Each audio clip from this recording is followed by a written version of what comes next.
এসজেএম multi facility হাসপাতালটি private হাসপাতাল হলেও কিন্তু ব্যবসার উদ্দেশ্য করা হয়নি। আপনারা দেখছেন বাংলার আওয়াজ। অন্য অন্য নার্সিংহোমের সঙ্গে একটু আমার তফাৎ আছে, সেটা হলো এটা কোনো বিজনেসের জায়গা নয়, এটা একটা দরবারের প্রতিষ্ঠান থেকে আমি করেছি মানব সেবার উদ্দেশ্যে। মানব সেবার উদ্দেশ্যে চলছে এই প্রাইভেট হাসপাতাল এসজেএম মাল্টি ফ্যাসিলিটি হাসপাতাল।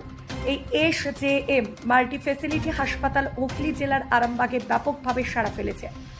এই এসজেএম মাল্টি ফ্যাসিলিটি হাসপাতালটি প্রাইভেট হাসপাতাল হলেও কিন্তু ব্যবসার উদ্দেশ্য করা হয়নি, এমনটাই জানালেন খড়পুর দরবার শরীফের পীরজাদা মানজারুল ইসলাম।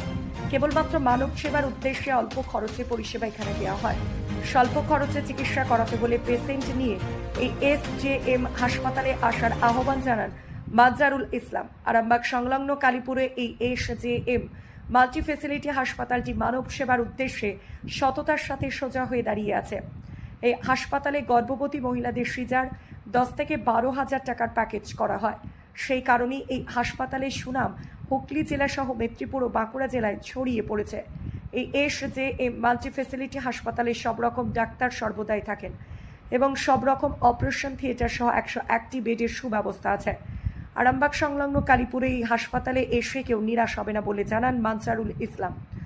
হসপিটালের নাম হচ্ছে এসজেএম মাল্টি ফ্যাসিলিটি হসপিটাল, এটা হচ্ছে কালীপুর আরামবাগ হুগলি। এখানে সর্বপ্রথম হচ্ছে আমার স্বাস্থ্যসাথী আছে বি ক্যাটাগরি, এবং সমস্ত রকম স্বাস্থ্যসাথী যত রকম সুযোগ সুবিধা সরকার দিয়েছে সমস্ত কিছুই পাওয়া যায়। এখানে মেডিসিন ডাক্তার আছে, গাইনো আছে, শিশু আছে। যে একটা 101 বেড নার্সিংহোমে যতজন ডাক্তার যেরকম প্রয়োজন সব ডাক্তারই আমার কাছে এখানে আছে।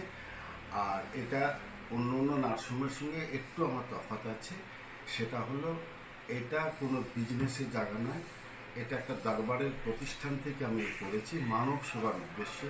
যেমন এই এলাকায় যত নার্সিংহোম আছে ওই 12,000 10,000 ফুল প্যাকেজ আপনার সিজার কোথাও হয় না, যেটা আমার নার্সিংহোম থেকে করানো হয়। তাদের থাকা খাওয়া সুব্যবস্থা, সমস্ত মেডিসিন দেওয়া, হ্যাঁ। তো তারপরে ডায়ালিসিস আছে, এনআইসিউ আছে, আইসিইউ আছে, এসডিও আছে, সমস্ত যত রকম থাকার দরকার একটা হসপিটালের ক্ষেত্রে সেগুলো সব। ঘাটাল থেকে নকিবুল ইসলামের রিপোর্ট, আপনারা দেখছেন বাংলার আওয়াজ।